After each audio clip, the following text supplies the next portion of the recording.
Assalamualaikum warahmatullahi wabarakatuh.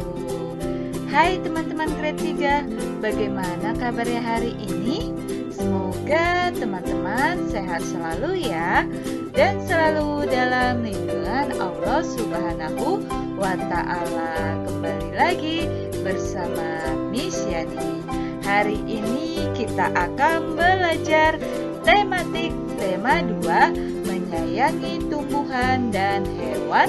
Subtema 2, manfaat hewan bagi kehidupan manusia, pembelajaran 3 dan 4. Sebelum kita mulai pembelajaran pada hari ini, teman-teman siapkan terlebih dahulu buku, tema 2 dan alat tulisnya.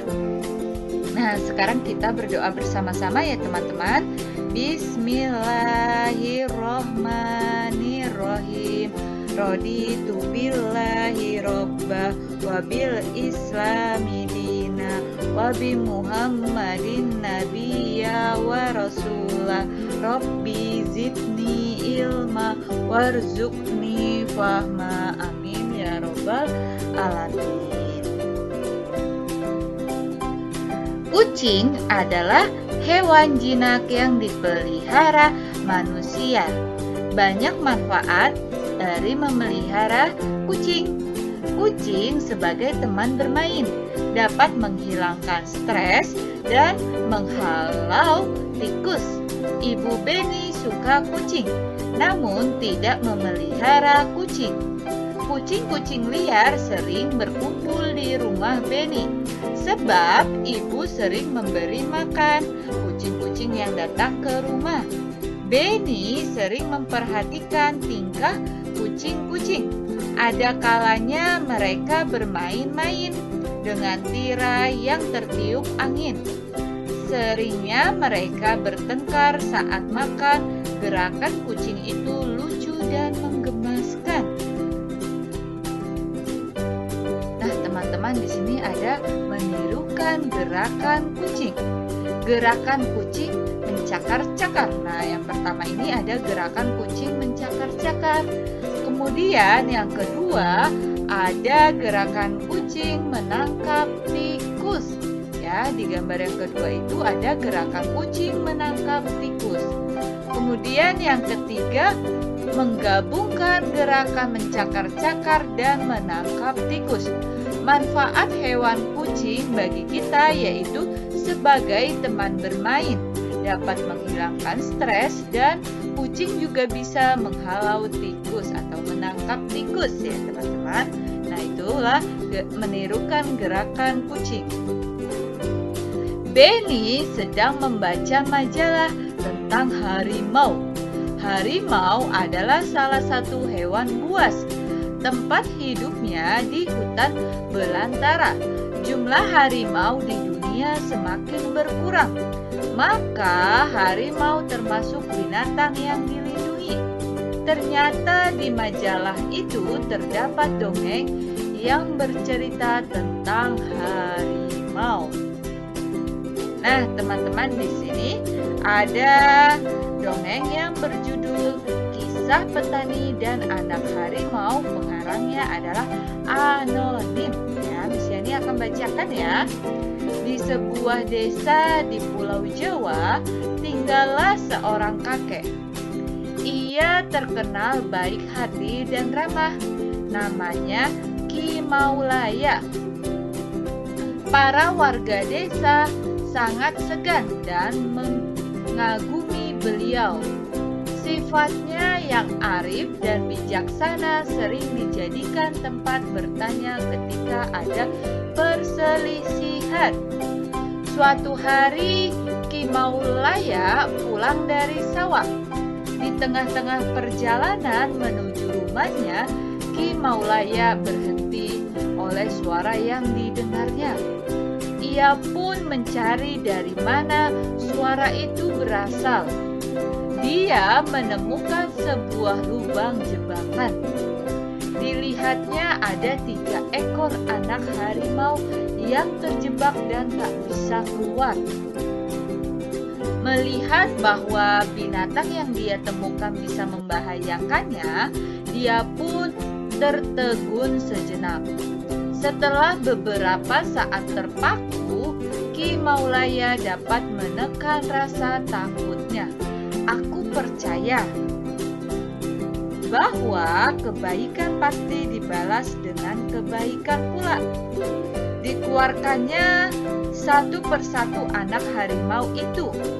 Setelah semua terangkat, dia pun naik keluar dari lubang itu.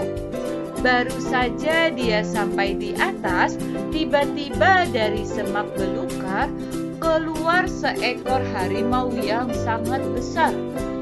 Harimau itu adalah induk dari 3 anak harimau yang dia tolong. Ki Maulaya pun gemetar dan berkeringat dingin. Namun dia mencoba mengendalikan rasa takutnya. Ia hanya pasrah pada kehendak Sang Pencipta. Harimau itu mendekatinya sambil mengendus-endus Ki Maulaya. Lalu dia pergi membawa anak-anaknya.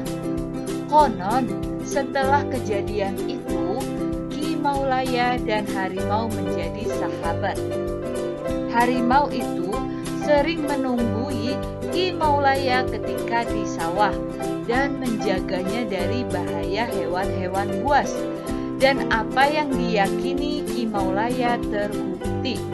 Kebaikan pasti dibalas dengan kebaikan pula. Nah, teman-teman, pesan apa yang terdapat pada dongeng kisah petani dan anak harimau? Apa ya yang kita dapat ya? Nah, tadi yang kita dapat itu adalah bahwa kebaikan pasti dibalas dengan kebaikan. Jadi kita harus berbuat baik agar kita dibalas dengan kebaikan pula. Tetapi kalau kita berbuat jahat, kita pun akan dibalas dengan kejahatan pula. Sore hari, Beni memasukkan ayam-ayamnya ke kandang. Ia menemukan beberapa telur di dalam kandang. Ia sedang berpikir, bagaimana jika telur itu ia simpan dalam beberapa tempat. Kita bantu Beni menyelesaikan masalahnya. Yuk caranya dengan menyelesaikan soal-soal di bawah ini. Nah, teman-teman, kita akan belajar pertukaran pada perkalian sama seperti hari Senin ya, teman-teman. Nah, di sini ada soal cerita. Ayam-ayam Beni ada yang bertelur. Hari ini Beni mengumpulkan telur-telur ayam di kandang. Ia mengumpulkan 20 telur.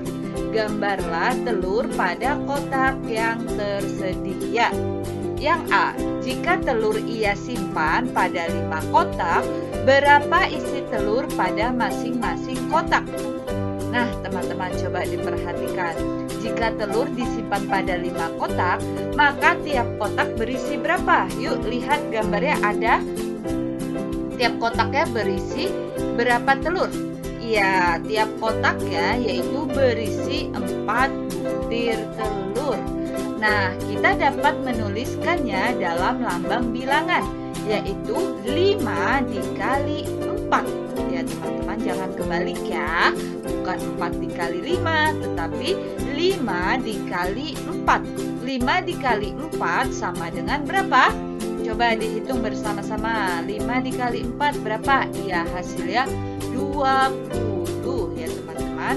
Di sini jadi jika telur disimpan pada 5 kotak, maka tiap kotaknya berisi 4 butir telur. Kemudian kita bisa menuliskannya dengan lambang bilangan, yaitu 5 dikali 4 sama dengan 20. Lanjut.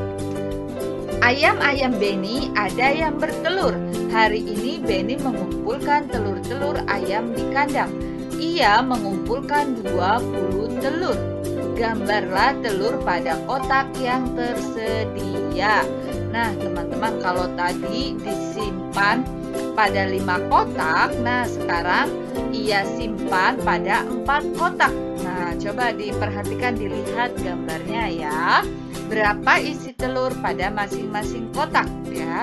Jika telur disimpan pada 4 kotak, maka tiap kotak berisi 5 butir telur.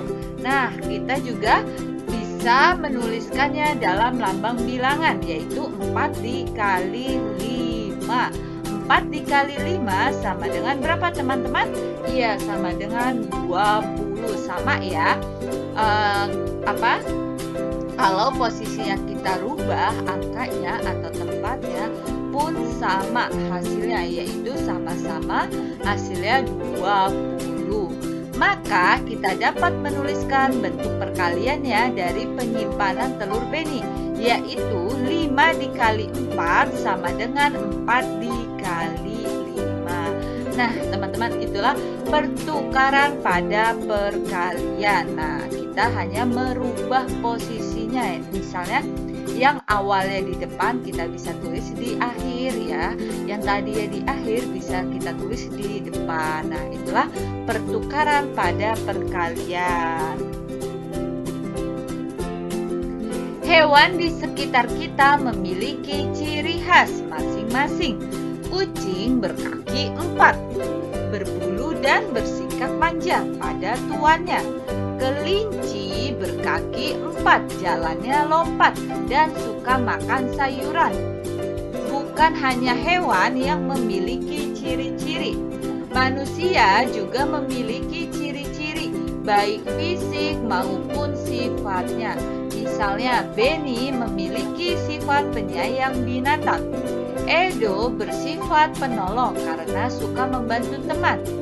Tuliskan 4 sifat dari 3 orang teman kelasmu. Bagian tengah diisi nama teman, bagian luar diisi dengan sifat dari temannya ya. Nah, ini contohnya di sini ada Edo. Nah, sifatnya Edo yaitu rajin, penolong, ramah, dan lucu. Nah, teman-teman, itulah contohnya ya. Nah, sekarang di sini ada 3. Ada 3. Nanti teman-teman tuliskan ya, 3 ya. 3 orang nama teman kalian ya. Boleh yang di rumah atau yang di sekolah ya. Kemudian bagian tengahnya itu diisi nama teman kalian. Kemudian bagian luar ya diisi dengan sifat-sifat dari temannya.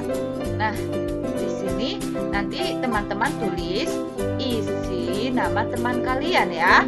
Kemudian yang di luar ini teman-teman isi dengan sifatnya teman-teman sekalian ya.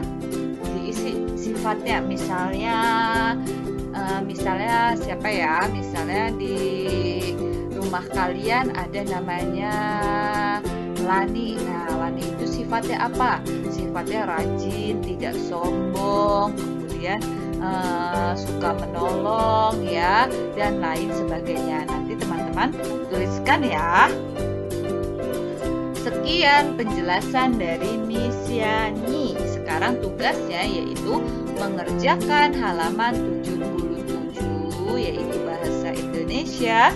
Kemudian mengerjakan halaman 78 sampai 80 yaitu matematika, dan kerjakan halaman 87 yaitu PPKN. Jika teman-teman ada yang belum paham atau ada yang ingin ditanyakan, boleh tanyakan kepada Miss Yani ya. Selamat mengerjakan teman-teman. Nah, tidak terasa pembelajaran tematik hari ini sudah selesai. Say hamdalah alhamdulillahirabbil alamin. Terima kasih ya teman-teman. Sampai jumpa kembali di esok hari. Wassalamualaikum warahmatullahi wabarakatuh. Bye bye.